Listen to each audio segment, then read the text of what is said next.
4-ishtirokchini sizlar bilan birga aniqlaymiz. Mana shu Cobalt yutib olish uchun 4-ishtirokchiga aylanish uchun akalar prosta hozirdan like bosib qo'yinglar.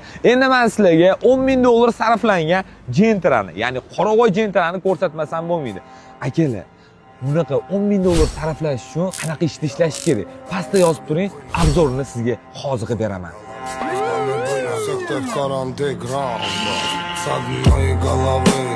Соседина весь пух и прах, все с одного ребра и одна сатана. Okey, shunaqangi narsa xohladilarki bizdan gram bachkanali bo'lmasindilar. Okey, o'zi o'ta seriozniy odam ekanlar. Xullas, polniy salon qop-qora bo'lgan, e'tibor bilan qaraysizlar. Rullari anatami tushki bo'lgan, italyanskiy alkantara ishlatilgan. Patololarigacha qop-qora bo'lgan, plafonlarni Malibu 2 dan qo'yib berganmiz.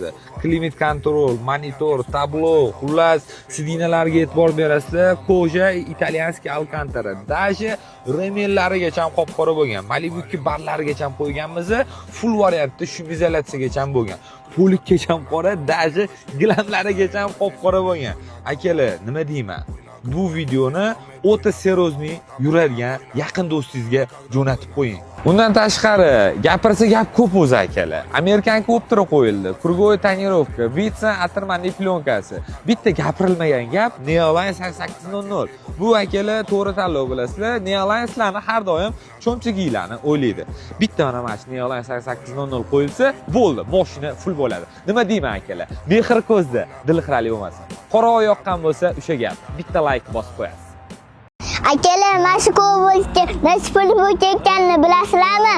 Lekin mashg'ulotda olib kelishi o'zi bo'lmadi.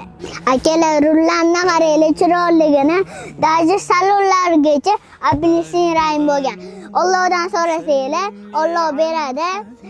Keyin bergandan keyin balki o'zingizdan tushib qolishi mumkin.